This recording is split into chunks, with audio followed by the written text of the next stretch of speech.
Bezrat Hashem. Oh, alors, donc bienvenue, Bezrat Hashem. Aujourd'hui, nous étudions les Ilouï Nishmat pour l'élévation de l'âme de Hana, Bat, Félix et Ella.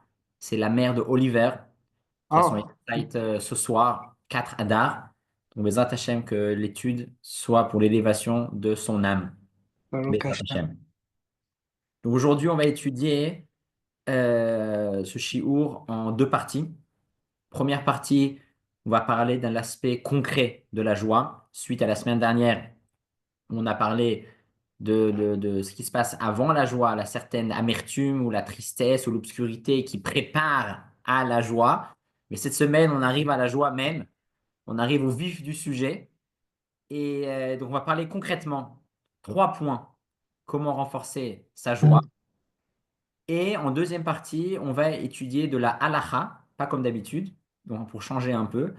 Parce que cette année, Pourim, en étant vendredi, on devra faire Ah, le repas de Pourim le vendredi. Et il y a Shabbat qui arrive tout de suite, le vendredi soir. Donc on va voir c'est quoi les possibilités. Quand c'est qu'on fait ce repas, à quel moment? Est-ce qu'on doit le faire tôt, l'après-midi? Est-ce qu'on peut combiner le repas avec le repas de Shabbat? On va voir qu'est-ce que la halakha dit par rapport à ça. Et chacun, suite à ça, pourra décider qu'est-ce qui est le mieux pour lui. Donc tout d'abord, avant de rentrer dans les trois points pour enfoncer notre joie d'une manière concrète, j'ai récolté plusieurs conseils que le rabbi écrit dans certaines lettres, Yirot Kodesh, à des gens qui étaient d'une certaine manière un peu tristes ou en dépression d'une certaine manière. Le rabbi dit des choses intéressantes. Donc, je voulais tout d'abord qu'on commence à voir ces points-là. Il y a quatre points intéressants même cinq points intéressants à noter. Première chose, le rabbi dit à cette personne que si Hachem nous demande de servir Hachem et de vivre dans la joie, c'est tout simplement que c'est possible et que on en a la possibilité. Des fois, on se dit, mais c'est pas possible, voilà, ça m'est arrivé, je peux pas être joyeux, c'est pas possible. Comment tu veux que je sois joyeux et j'ai perdu ça, il y a ça qui m'est arrivé, c'est pas possible. On doit, premièrement, c'est en théorie, c'est intellectuel, mais c'est déjà ça.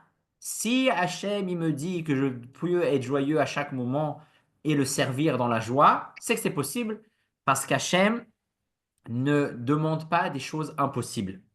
Donc ça, c'est le premier point qu'on doit savoir. Avant tout, avant d'entrer dans les détails, et comment et pourquoi et avec quoi et quand, on doit savoir tout simplement que c'est possible. C'est déjà énorme parce que des fois, c'est pas évident pour nous. C'est possible. Première chose. Deuxième chose que le rabbi conseille à cette personne, il lui dit que des fois, il suffit de refuser de fermer les yeux pour s'en apercevoir aussitôt. Des fois, on a tout simplement les yeux fermés. On a les yeux ouverts, mais dans notre tête, des fois, on s'est habitué à oublier des choses qui sont censées nous réjouir, mais d'une certaine manière, on ne le voit même plus. On ne fait même plus attention qu'on est en bonne santé, qu'on a où dormir et toutes ces choses. On a oublié, on ne voit même pas. Donc le rabbi, il dit, il conseille à cette personne, je te demande, pour t'aider, pour que tu te renforces dans la joie, que tu sortes de cette tristesse, c'est d'arrêter de fermer les yeux. Deuxième point concret que le rabbi conseille à cette personne. Troisième chose que le rabbi dit dans cette lettre, c'est une même lettre qui est adressée à une personne, un certain Rav Baruch, en 5717, qui a été écrit le 10 Adar Sheni. Le rabbi conseille à ce rabbi Baruch, il lui dit, tu dois être dans la joie, car la joie est impérative, car elle ouvre le cœur. Et le rabbi, je le cite vraiment les mots de la lettre, le rabbi dit, vous connaissez le dicton de mon beau-père, le rabbi, dont le mérite nous protégera, selon lequel un soldat, partant pour le front, chante une marche victorieuse et se réjouit. Bien qu'il n'a pas encore à proprement parler, qu'il ne soit pas encore parti à la guerre. Dans la pratique, une telle démarche et une forte confiance en la victoire et en la joie renforcent et hâtent l'issue positive de la lutte. Donc ça, c'est la deuxième chose. Si on veut réussir, et on veut tous réussir, on doit être joyeux. C'est pas optionnel. Si je suis un peu enfermé, triste et tout ça, je ne vais pas réussir. Donc on est tous des guerriers. Un guerrier, pour réussir, il doit être dans la joie. C'est lié à une heure, à une histoire intéressante, une anecdote que j'ai entendue à l'époque des cantonistes. Les cantonistes, à l'époque du tsar russe, une de ses méthodes pour assimiler les juifs, c'était de prendre des enfants jeunes et de les enrôler dans l'armée et de faire tout pour qu'ils oublient qu'ils soient juifs. Et certains de ces jeunes enfants, dans les premières années, ils se rappelaient encore qu'ils étaient juifs, bien qu'il n'y avait plus aucun symbole juif. Ils étaient totalement dans un autre contexte. Ils avaient demandé, ils avaient une autorisation d'inviter un rabbin. Ils ont invité le Tzemar Tzedek, le troisième rabbi de Chabad, le rabbi Menachem Mendel Schneerson, le petit-fils de l'Admour Azaken. Et donc le rabbi a été visiter ses enfants juifs, et ces enfants juifs avaient nettoyé la salle pour honorer, pour accueillir le rabbi. Et ces enfants ont demandé au rabbi, voilà, on sent que notre judaïsme il s'affaiblit, on se sent moins en moins juif, ça fait depuis longtemps qu'on est là, des mois, on n'a aucune manière de célébrer quelque chose. Donne-nous un conseil, comment garder la flamme juive. Et le Tzemar Tzedek a dit, mon conseil, quand vous lisez les Télim avec des larmes, ça garde, ça préserve votre, votre flamme juive. Et ces enfants ont dit, ces jeunes, ils ont dit, mais c'est un peu bizarre ce que tu nous dis, parce que ici, à l'armée, on a appris que quand on est triste, si on pleure, on ne peut pas gagner. Un soldat, pour qu'il gagne, il doit être joyeux. Un soldat, pour qu'il gagne, il doit être énergétique. Sinon, il ne peut pas gagner la guerre. Donc, qu'est-ce qu'on fait? Et le rabbi était très, très fier, très, très content d'entendre ça. Il a dit, vous avez raison. C'est sûr qu'il faut lire les Télim, mais si on est des fois ému et qu'on a des larmes, c'est une chose. Mais c'est sûr qu'il faut être dans la joie, parce que c'est que dans la joie qu'on peut avancer et faire avancer les choses. Donc ça, c'est trois conseils. Premièrement, que le rabbi a écrit tout d'abord à cette personne, de savoir que c'est possible, de fermer les yeux et savoir que la joie est impérative pour réussir. Dans une autre loi, une autre lettre, pardon, le 2 Nissan 5018, j'enverrai aussi les textes, vous pourrez la lire en entière. Le, le rabbi parle à une femme qui était aussi apparemment dans une situation compliquée, niveau émotionnel. Et le rabbi dit, tu dois être joyeux, tu dois être enthousiaste. Surtout le fait que tu es une femme, tu es une maîtresse de maison. Car la joie, c'est pas uniquement quelque chose de privé, tu es joyeux, t'es pas joyeux, tant mieux ou pas tant mieux. Ça influence tous les alentours, ça influence tous tes enfants, toute ta maison, tout aux alentours. Donc ça, c'est aussi un autre point très important par rapport à la joie, que être joyeux, c'est pas quelque chose de privé. C'est quelque chose qui contamine et qui influence nos alentours. Et le rabbi finit dans une autre lettre, une troisième lettre, écrit le 11 Iyar 5718, le rabbi dit à cette personne que de toutes les manières, d'être triste, qu'on manque de joie, ça aide en rien.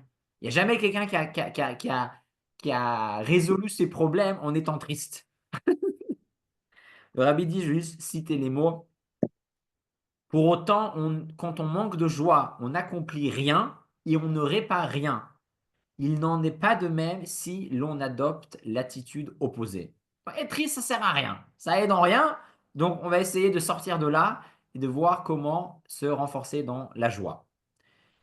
Avant de rentrer dans les trois conseils que la Chassidoute nous donne, tout d'abord, quelque chose que j'ai entendu aussi intéressant, que la Harizal a eu accès au secret de la Kabbalah grâce au fait qu'il accomplissait les mitzvot avec joie. Comme ça, on raconte que le Harizal, le Hari Akadosh, a eu accès au secret de la Kabbalah grâce au fait qu'il accomplit, grâce à Simcha Shel Mitzvah. Et donc,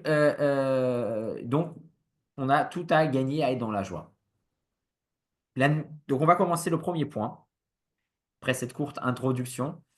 Le Rabbi Rayatz, Rabbi Yosef Yitzhak, écrit, je ne sais plus si c'est dans un Mahamar ou dans une lettre, que bien que notre corps a été créé à partir de la terre, le afar, et l'afar a comme tendance de tomber vers le bas. Si vous prenez de la terre, elle va toujours descendre vers le bas. C'est pas comme le feu. Le feu, il monte vers le haut.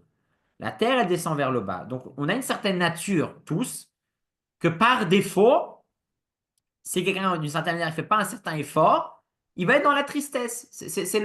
Par défaut, une personne va vite sombrer dans la tristesse et la dépression. Quand même, écrit le Rami Rayatz, quand bien même, on veut être joyeux. On a une tendance à être triste, mais on ne veut pas être triste. On veut être joyeux. Et ça, c'est écrit le Rami Rayatz, c'est la nature de l'âme. Même l'âme animale, elle veut être joyeuse. On peut tous être témoins de ça, hein. Lorsqu'il y a un certain événement, on rentre dans une salle, une réunion, naturellement, chez qui on va aller, vers qui on va aller, à qui on voudra parler en premier, pas celui qui fait la tête. Celui qui fait la tête, qui est triste, on n'a pas forcément envie d'aller le voir. Par contre, celui qui est joyeux, qui est souriant, naturellement, on va vouloir aller chez lui. Donc ça, c'est au niveau de la volonté, c'est rare. À moins d'être malade, on veut tous être joyeux. Je suis sûr qu'on est tous d'accord là-dessus. Mais la question alors se pose, alors pourquoi on n'arrive pas? Surtout grâce au proverbe qui dit En davar shaomed bifnei haratson, rien ne se tient devant la volonté. Mais si c'est comme ça, ben on devrait y arriver. Pourquoi on s'arrête en chemin? Pourquoi on n'arrive pas à être toujours joyeux? Si on veut être joyeux, ça on a tous compris, mais on n'arrive pas toujours à arriver au bout. Donc première réponse, premier point que nous dit la Chassidoute, c'est là, à quel moment on lâche? C'est au moment où on entend un mot qu'on a du mal à entendre, le mot travail. Être joyeux, c'est un travail. Et là, dès qu'on entend ce mot-là, oulala, il y en a déjà pas mal qui sont plus là. On est déjà, nous, on veut être joyeux sans travailler. Et ça, malheureusement, ça ne marche pas toujours. Comme on a parlé jeudi aux femmes rengaines, ça, quand on mange du chocolat, on va tout de suite être joyeux. Il n'y a pas besoin d'étudier la chassidoute pour ça. Si on gagne au loto, même sans étudier le Tanya ou étudier les cours online, on va tous être joyeux. Je peux vous promettre. Mais à certains moments de la vie, on doit travailler. Et quel travail il faut faire? Il faut faire le travail de Mohar. Quel travail il faut faire? C'est important de savoir. C'est bien beau de dire qu'il faut travailler, mais il faut faire quoi? C'est le travail de Mohar Shalit à la lèvre. Le travail de contrôler ses émotions avec son cerveau. Pourquoi? Parce que le sentiment de tristesse est un sentiment qui vient principalement des émotions, du monde, du domaine du regesh, du domaine des émotions qu'on ressent. Et donc, si je suis dans une situation qui ne me plaît pas, ou quelque chose qui m'arrive et je ne suis pas content de ça, émotionnellement, naturellement, je vais être triste. Mais si je veux stopper ça, si je veux être joyeux même à ce moment-là, qu'est-ce que je dois faire?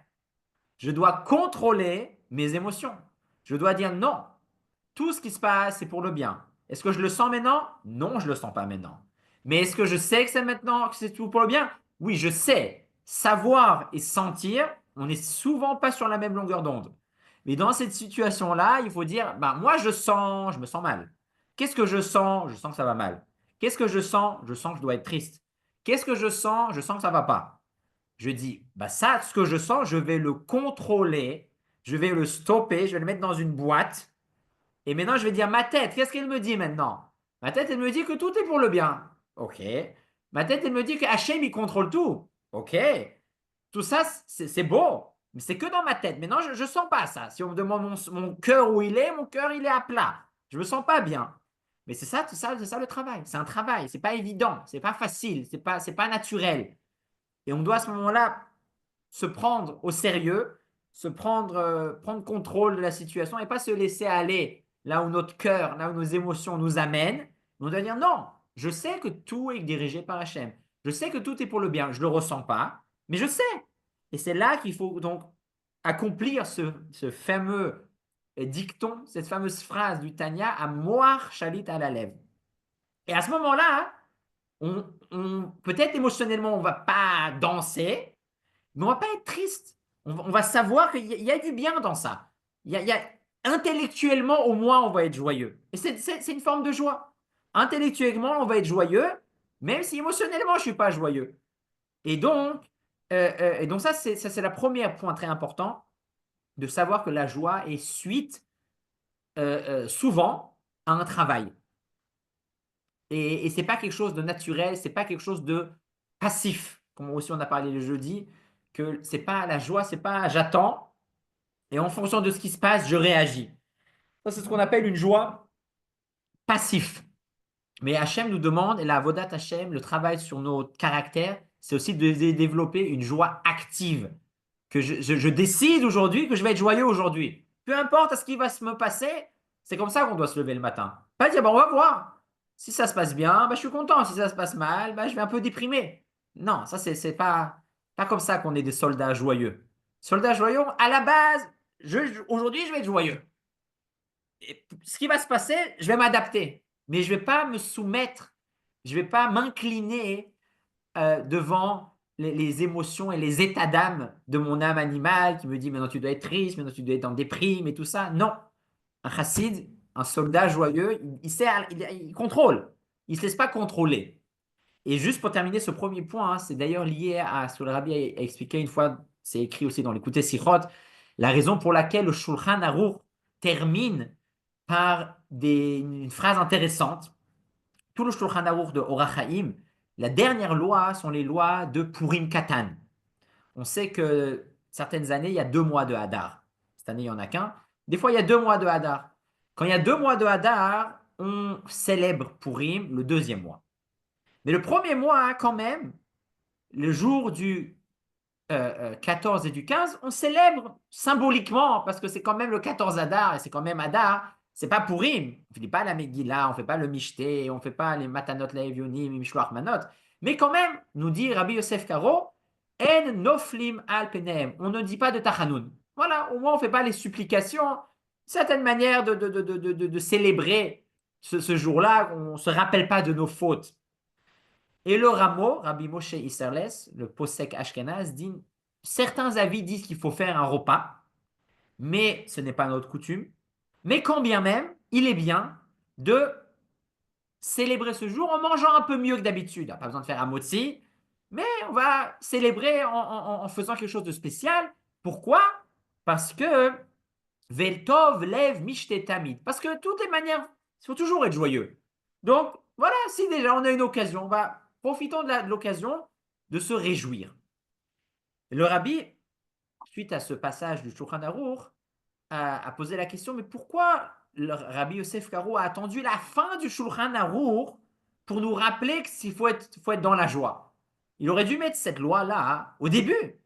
Comme au début de Shulchan Aruch, le Rabbi Yosef Karo nous dit qu'il faut toujours se rappeler qu'Hachem est en face de nous. Il y a beaucoup de choses basiques, fondamentales à se rappeler. Et joyeux, c'est aussi très fondamental. Pourquoi il ne parle pas de ça au début? Pourquoi il a attendu la fin du Shulchan Aruch pour nous faire glisser cette phrase Vetov, lev, mishte, tamid. Et c'est toujours bien d'être joyeux. C'est pour ça que dans son psaque, quand il y a 2 mois d'Adar, le premier mois d'Adar, on va manger quelque chose de spécial. Il répond parce qu'en fait, pourquoi il a mis la joie à la fin? Parce que la joie, elle vient à la fin. La joie, elle vient suite au travail.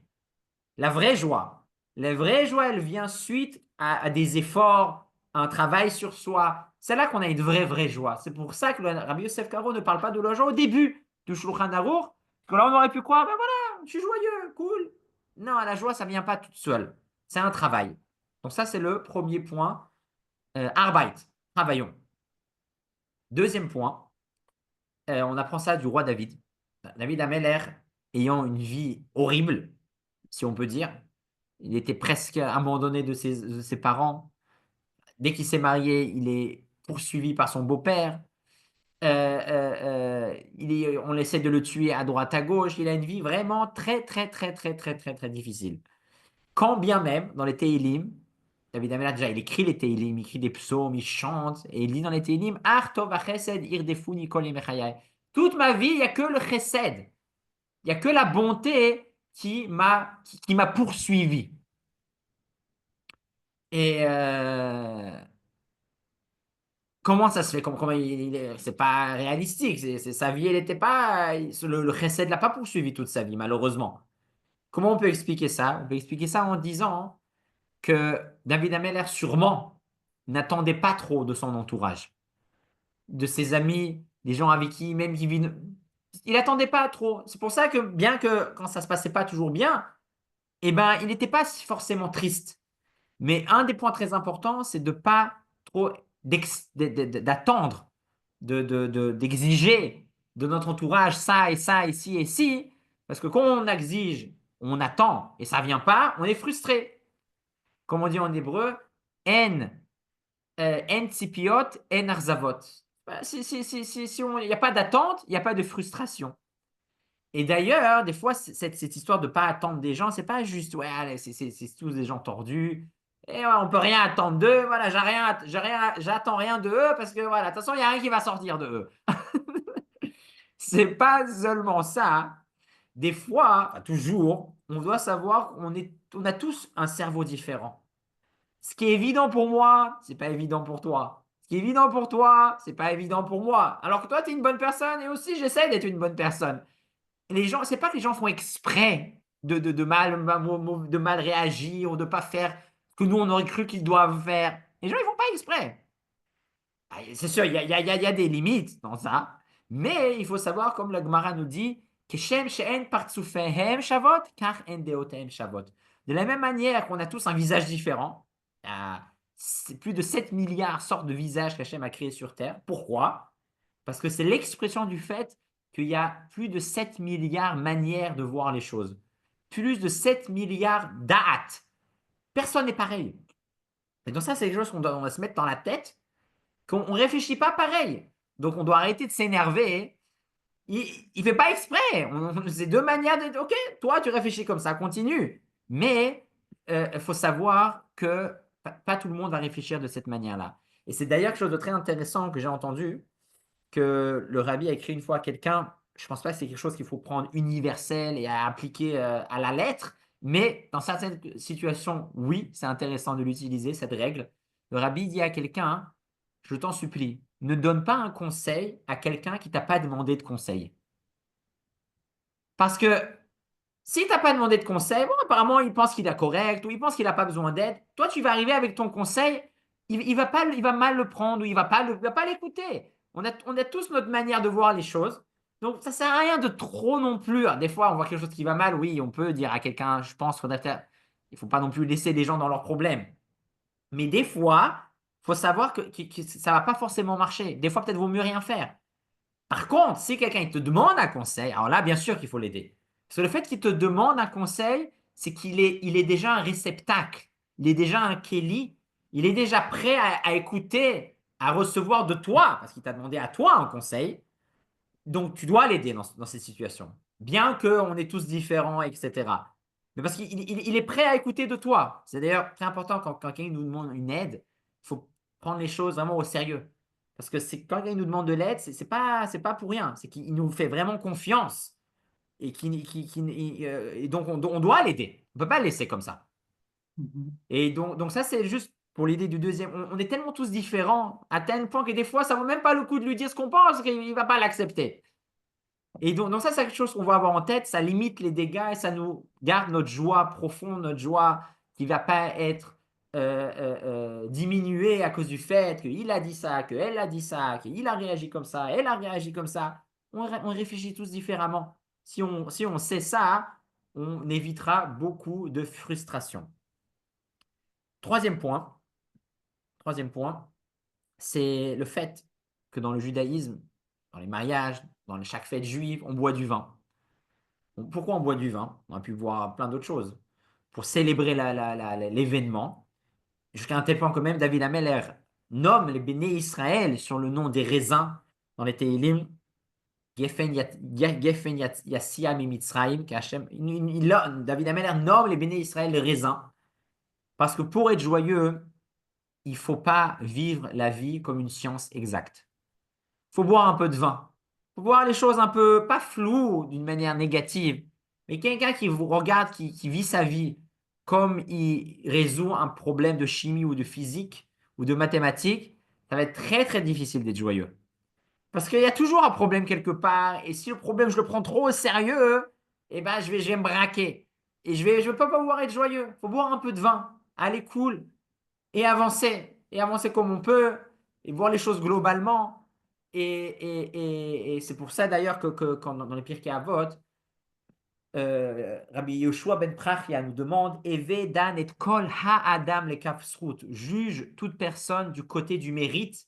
Comment Rabbi Yoshua ben Prachia il dit ces mots-là? Il dit Eve dam et kol ha-adam, Juge toute la personne dans sa globalité. Ne regarde, c'est sûr, si tu te focus, si tu te focalises, pardon, sur un détail, eh ben, il y a de quoi pleurer. Mais si tu regardes la personne d'une manière globale, c'est ça les mots de la Mishnah. Evedan et kol ha-adam.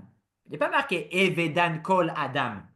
Evedan et kol ha-adam. Regarde toute la personne, et là tu vas voir qu'il n'y a pas, il y a pas, il y a pas tellement à pleurer de ça. Et à être triste de cela. Donc ça, c'est le troisième conseil que nous enseigne la Chassidut, très très important, ne pas vivre la vie comme une science exacte. Baruch Hashem, la vie, c'est pas uniquement un exercice de mathématiques ou de chimie. Il y a des choses qui sont à peu près exactes, qui sont floues. Il faut avancer avec ça et rester dans la joie. Donc on va résumer les 3 points qu'on a vus par rapport à la joie. Premièrement, un travail du contrôle des émotions, à Mohar Shalit à la lèvre. Deuxièmement, ne pas attendre de trop de choses des gens qui sont autour de nous. C'est pas méchant, c'est juste ça préserve notre joie. Et de pas vivre la vie comme une science exacte, pas se focaliser sur le petit détail, sur la virgule, sur le point ou sur l'apostrophe. Ça sert à rien. Faut avancer. Globalement, ça va. Baruch Hashem, on avance. Et juste pour terminer cette première partie, avant de passer à la partie halachique du shiur, une personne une fois a demandé au rabbi, j'ai vraiment des difficultés à accomplir mes bonnes décisions. Je prends des bonnes décisions, j'arrive pas à les accomplir. Je veux faire Shabbat, je veux être moins colérique, je veux manger moins. Chaque fois que je prends des décisions, jamais j'arrive. À un moment donné, très vite, je lâche. Le rabbi lui a dit, je comprends, mais je sais que c'est pas que tu as une mauvaise volonté. Tu veux vraiment accomplir, mais tout simplement tu oublies. Tu oublies ta décision. Donc je te demande, chère personne, écris ta bonne décision sur un papier et mets le papier sur un mur ou sur ton frigo et lis-le tous les jours. Je te promets que tu vas te rappeler et tu vas voir, ça va marcher. Donc nous aussi, comme on a parlé au début, on veut tous être joyeux, sans exception. Mais on oublie. On oublie, faut pas trop attendre des gens. On oublie que la vie, c'est pas une science exacte. On oublie qu'il faut travailler sur soi pour travailler. On croit, ah oui, joyeux, ouh, je danse. Non, c'est pas ça la joie, il y a d'autres choses. On le sait, on l'a déjà dit. Chaque année, on le répète. Mais on l'oublie. Alors qu'est-ce qu'il faut faire? Eh bien, Zat Hashem, on va le faire. Je vais le faire si Dieu veut. Cette semaine dans le groupe, je vais publier un papier à imprimer en PDF à mettre sur le frigo. Donc on va tous essayer, moi le premier, à lire ces 3 points. Il y en a plein d'autres conseils pour être joyeux, mais on va déjà se concentrer sur 3 points. On ne va pas mettre la barre trop haut. On va lire ça tous les jours. Je vous promets, on se revoit dans un mois, on sera tous en train de danser. On verra, on fait un test. On fait un test, mais moi je veux essayer. Voilà, celui qui veut, il peut essayer avec moi. Ouais. Donc, ça, c'était pour la première partie. Et maintenant, on passe à la deuxième partie du shiur, le Kiddush, le repas de Purim cette année. Donc, cette année, c'est un grand challenge. On a Purim jeudi soir, vendredi. Purim, on a 4 mitzvot à accomplir, on le sait tous. On a la Megillah, jeudi soir et vendredi la journée. On a Matanot Le'Evionim, un cadeau à 2 pauvres, vendredi la journée. On peut faire ça online. On a Mishloach Manot, préparer un paquet avec 2 ingrédients différents pour une personne. On fait vendredi la journée. Et on a le Mishté, le repas, le festin de Purim à faire vendredi. Encore une fois, le Mishté, c'est pas jeudi soir. Si on fait la fête jeudi soir, c'est bien de faire la fête, mais on n'accomplit pas la mitzvah de Purim. La mitzvah de Purim, c'est vendredi, c'est le jour de Purim, pas la nuit. Mais le problème, c'est que cette année, le jour de Purim, c'est Erev Shabbat. Donc, on aime faire la fête, mais à un moment donné, il faudra s'arrêter de faire la fête, parce que Shabbat arrive. Donc, comment on s'arrête, quand on s'arrête, à quel moment on s'arrête, quand on fait ce repas de Shabbat. Donc, c'est ce qu'on va essayer de analyser ensemble en étudiant une halakha longue du Shulchan Aruch de la Nour Hazaken, Siman 271. Si quelqu'un veut regarder il y a en anglais 271, c'est dans les lois de Shabbat. Dans cette halakha, l'Admour Azaken explique clairement le concept de Pores al Mapa, le concept de relier le repas de vendredi après-midi, que ce soit de Purim, mais ça peut être d'un autre Yom Tov, ça peut être de Rosh Hashanah, ça peut être de Sukkot, ça peut être à vendredi soir. Donc, on va voir qu'il y a plusieurs manières de le faire. Je veux tout d'abord, on va parler de tous les détails et à la fin, chacun pourra décider qu'est-ce que, d'après sa situation, est le mieux à faire. Première possibilité, avant d'entrer dans les détails, c'est de faire le repas de vendredi de Purim le vendredi matin. Petit déjeuner, brunch, à motzi, vous avez fait la mitzvah. C'est pas le mieux. Le mieux, c'est de faire le repas de Purim l'après-midi, après Chatzot, mais cependant, c'est quand même acceptable. La personne a accompli la mitzvah du mishté en faisant un beau petit déjeuner vendredi matin. Première manière. Deuxième manière, je veux faire mon repas de Purim vendredi après-midi, mais pas trop tard. J'ai pas envie de combiner avec le Shabbat, j'ai pas la force, j'ai pas envie. Je veux faire mon repas après-midi. Et c'est très bien. Et c'est même la méhadrine. Je ne pourrais pas commencer trop tôt, il faut attendre Khatsot, le milieu de la journée. Et je fais donc mon repas de Purim, mon michté, aussi, mon repas. Je finis, on va dire, vers 3 heures, 4 heures. Je fais un Mercat Amazon. Je prends ma douche, je me prépare pour Shabbat. Et je vais à la synagogue pour vendredi soir pour le Shabbat. Et Purim est terminé. C'est aussi une manière de le faire qui est même la méhadrine, qui est même la plus simple d'une certaine manière, mais qui n'est pas la plus pratique pour tous. Pas tout le monde peut vendredi à 1 heure de l'après-midi s'asseoir et faire un repas. Il y en a qui travaillent, il y en a qui ne veulent peut-être pas forcément faire ça tout seul. C'est pas très joyeux de faire ça. Donc c'est un peu compliqué. Mais c'est possible. Et il y a une troisième manière, ce qu'on va étudier aujourd'hui, qui est ilchatiquement un peu hard, compliqué, mais c'est possible. Et si on connaît les lois, on pourra y arriver d'une manière simple et joyeuse. C'est le fait de combiner le repas de Purim au repas de Shabbat.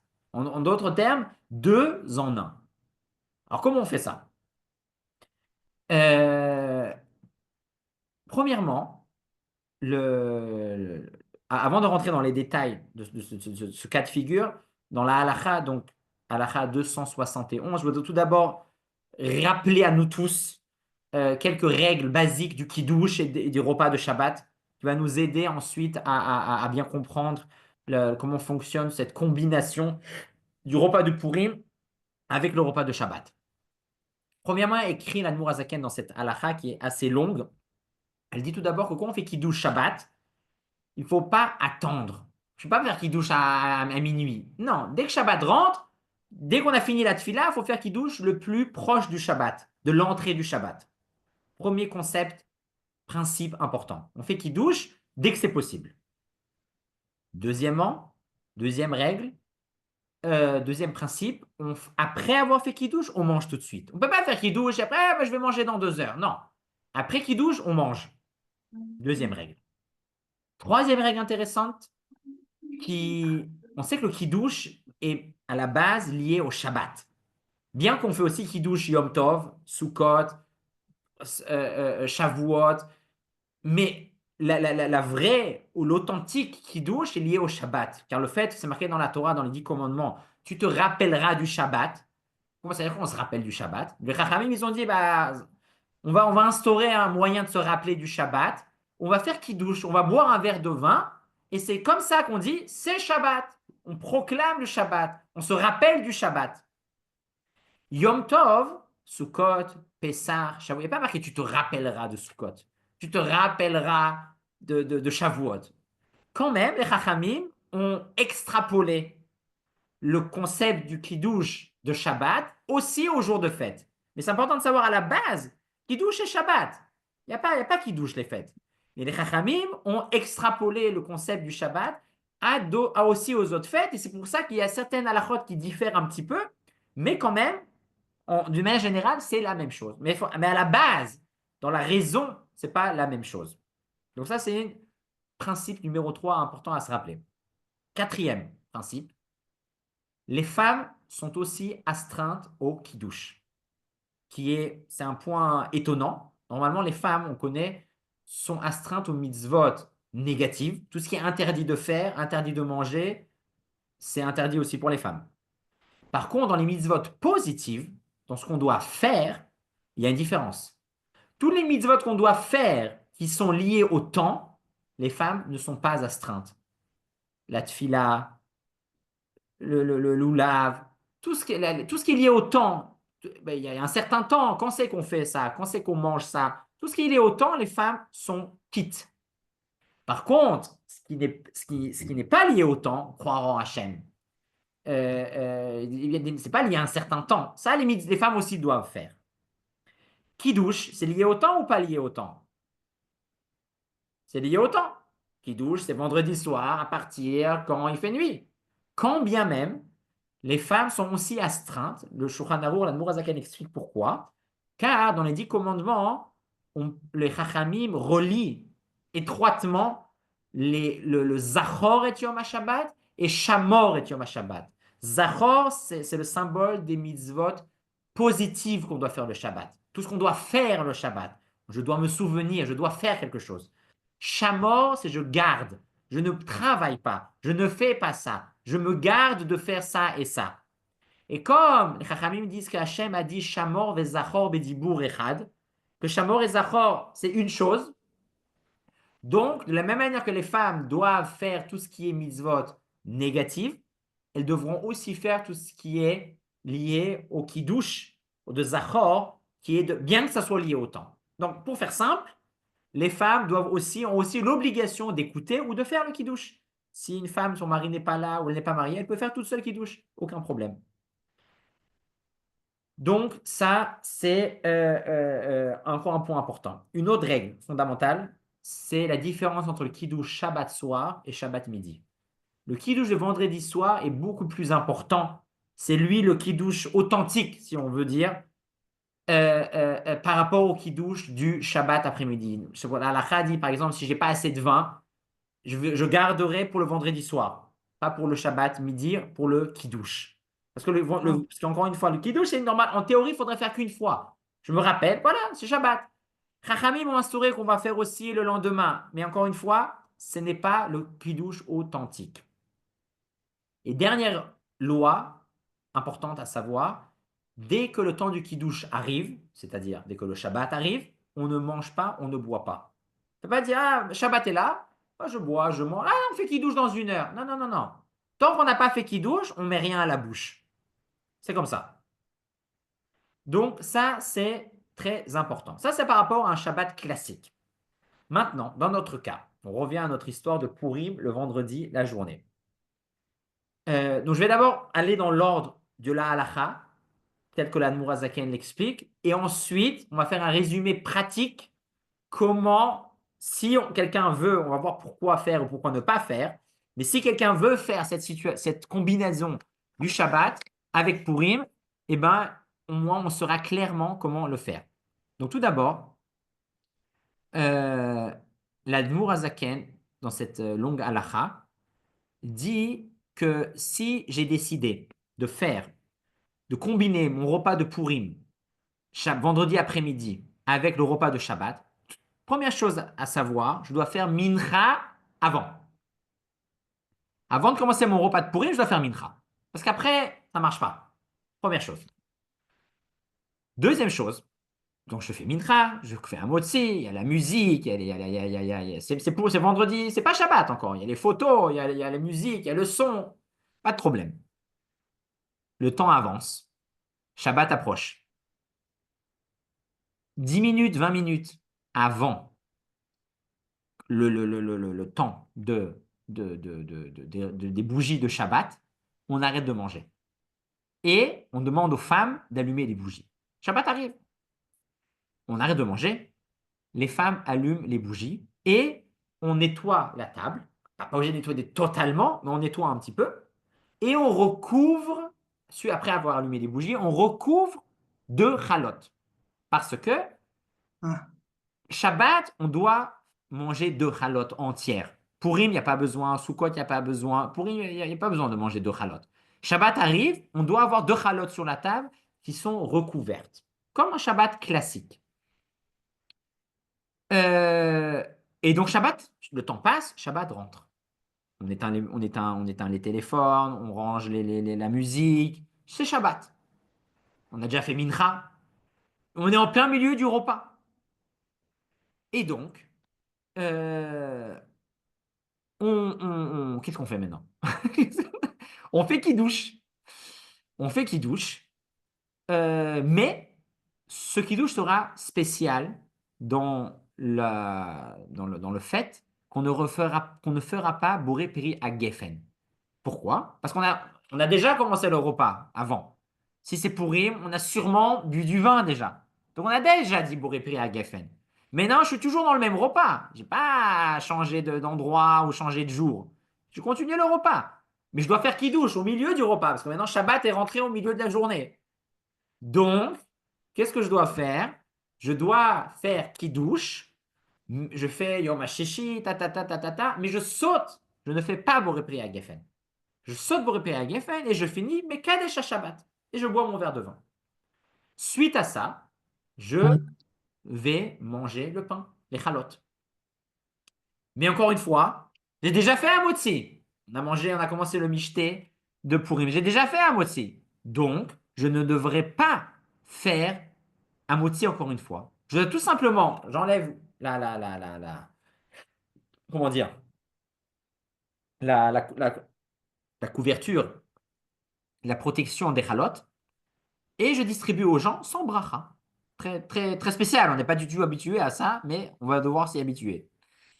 Et, et le repas continue. C'est le repas de Shabbat. Donc, il y a un conseil. On peut dire, par exemple, on peut faire, tant que c'est pas Shabbat, on peut faire les salades et le poisson, par exemple. Arrive Shabbat, on débarrasse le poisson. De toute façon, il faut changer d'assiette. Et après, quand c'est Shabbat, on amène le plat chaud, on amène le poulet ou la viande. Donc, donc le repas continue.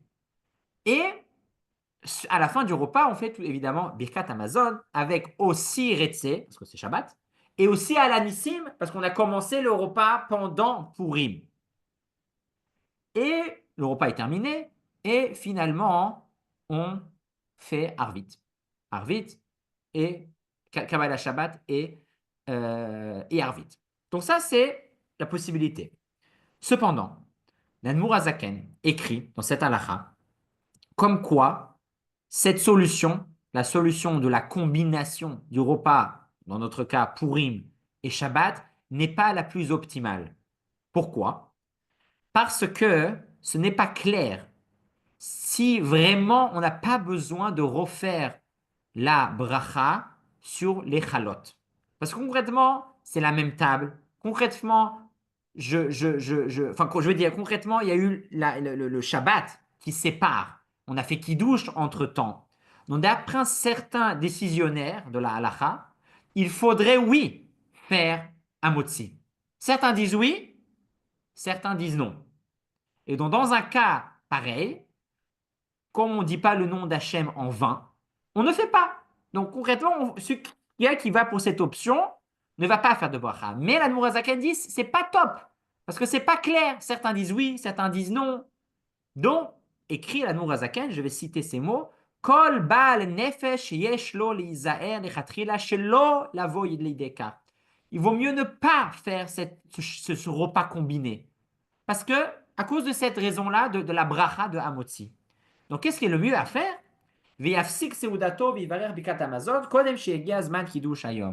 Donc, le mieux, c'est tout simplement de terminer le repas avant la rentrée de Shabbat, faire un motzi, pardon, faire Birkat Amazon, terminer, fermer le repas de Purim, et après rentrer dans le Shabbat normalement, pour pas rentrer dans ce doute, dans ce doute.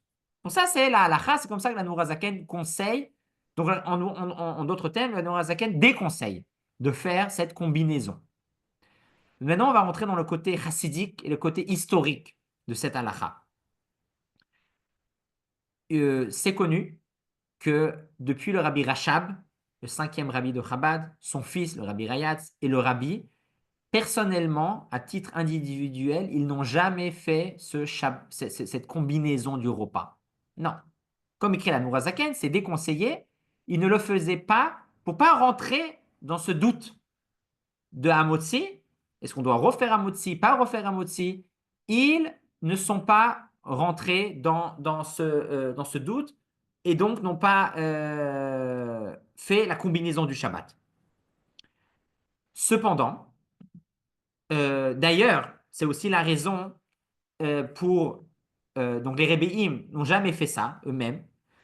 Et c'est aussi, d'après la Kabbalah aussi, c'est aussi problématique de faire ça parce que on ne respecte pas l'ordre kabbalistique des choses. Normalement, le Shabbat, il y a Mincha, il y a Arvit, il y a Kiddush, il y a la Seouda. D'après les Sphirot, il y a un certain ordre. Si je ne me trompe pas, même le Harizal aussi n'était pas pour ça. Alors que là, qu'est-ce qu'on va faire? On va faire Mincha, on fait le repas de Purim, de Shabbat, et après on fait Arvit. C'est un peu à l'envers. Donc, spirituellement parlant, c'est pas le top. Donc, les Rebbeim, à titre personnel, n'ont jamais fait Pores Mappa ou Mekadesh, c'est-à-dire cette combinaison des deux repas. Cependant, pendant de nombreuses années au 770, le rabbi a encouragé et a laissé pour le public, quand il y avait des occasions pareilles, quand Shabbat était précédé d'un jour spécial de Purim ou d'un autre Yom Tov, de manger jusqu'à le temps de Shabbat, ensuite de s'arrêter, faire kiddush et continuer. Ça, jusqu'en 5744. En Tavshin Memdalet, le rabbi a arrêté. Le public a stoppé cette manière de faire et ça n'a jamais été refait. Et on voit concrètement, donc pendant de nombreuses années, ça a été accompli par les chassidim, par le public, mais par le rabbi, lui, à titre personnel, non. Et on voit d'ailleurs que dans le Sefer Aminagim, Chabad, le livre donc, officiel des lois Chabad, on parle de cette possibilité de combiner le repas de Purim et de Shabbat. Donc la question, qu'est-ce qu'on fait alors? On fait pas, il faut, il fait pas. Donc j'ai entendu de Rav Nachmetson, un Dayan d'Eretz Israël, qu'il conseille de la manière suivante.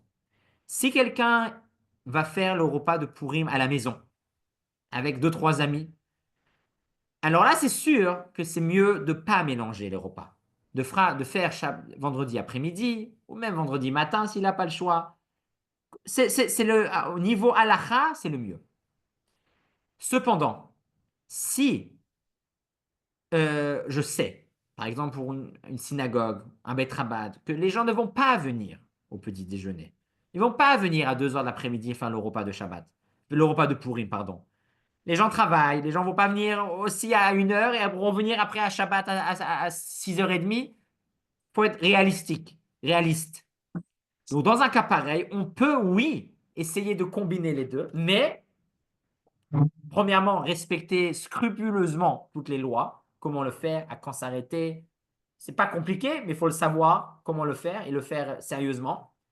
Et il faut pouvoir avoir contrôle sur la communauté. C'est pour ça d'ailleurs qu'on peut comprendre qu'à un certain moment, le rabbi a arrêté de faire ça au 770 parce qu'il y avait trop de monde. Vous ne pouvez pas arrêter 3000 personnes à manger, maintenant on fait qui douche, et maintenant on fait ça. C'est ingérable. Si par contre on est un certain groupe, on est 50 personnes, 60 personnes, normalement, on pourrait dire, bah voilà, maintenant on arrête de manger. Maintenant on allume les bougies. Maintenant on fait qui douche. C'est possible. Donc, si maintenant, donc chacun doit faire son calcul à titre personnel, qu'est-ce qui est mieux? Est-ce que de faire tout seul? Est-ce que si je travaille, je ne peux pas, alors vaut mieux que je fasse plus tard. Si je ne veux pas faire tout seul, parce que c'est un peu triste de faire le micheté tout seul, je veux faire dans la joie aussi, ça compte aussi, la joie de Purim. Donc, voilà, il y a ces possibilités, chacun avec son avantage et ses inconvénients, et chacun à lui de décider, à demander à son rave de réfléchir lui-même quoi faire. Donc, juste avant de terminer, je voudrais juste répéter toute la procédure. Je l'écrirai ensuite dans le groupe, mais on va répéter juste la procédure imaginons si on veut faire la combinaison des repas de Purim et de Shabbat. Donc, premièrement, on doit faire Mincha tôt à Berlin à partir de 1h moins quart. Deuxièmement, on s'assoit, on commence le repas de Pourim. Commencer à 1 heure, à 2 heures, à 3 heures. L'après-midi, quelques minutes avant l'allumage des bougies, on arrête. On arrête de manger. Les femmes allument les bougies. On accepte le Shabbat. On nettoie la table. On recouvre les chalotes. La table est plus ou moins rangée. On va dire, on a débarrassé les salades et le poisson. La table est à peu près propre. Le Shabbat est rentré. On a coupé la musique. On a enlevé les vidéos. Il y a plus de caméra. C'est Shabbat. On recouvre les deux chalotes. Et suite à ça, on commence Kiddush. Shalom Aleichem Malaché Asharet. Kiddush. Eshet Chayil Miimtza. Mizmor les David. Et on verse le verre de Kiddush. On commence le Kiddush comme d'habitude, Yom HaShishi, mais on ne dit pas Boré Pri à Geffen, car on l'a sûrement déjà dit pendant le repas de Purim. Bon, et on finit le Kiddush, mais Kadesh HaShabbat. Et on boit le verre de Kiddush. Suite à ça, pas de Nitliat Yadayim, parce qu'on est dans le même repas. Et là arrive le point douteux, on mange le pain, mais sans bracha, parce qu'on a déjà fait avant un motzi. On n'a pas besoin de faire Netilat Yadayim. Et on mange la chalote, les chalotes, et on continue le repas jusqu'à la fin. On peut chanter, on peut danser, c'est Shabbat, c'est la continuation de Purim. Et donc, on finit le repas avec Birkat Amazon, Alanissim, Eretze Vachaletzenu. Certains, et on peut faire les deux, bien que Purim est terminé. C'est déjà terminé Purim. Mais comme on a commencé le repas la journée, alors on dira aussi Ve'alanissim et aussi Ve'retze Vachaletzenu de Shabbat. Et suite au repas, on se lève tous et dans la joie, on va faire Kabbalat Shabbat et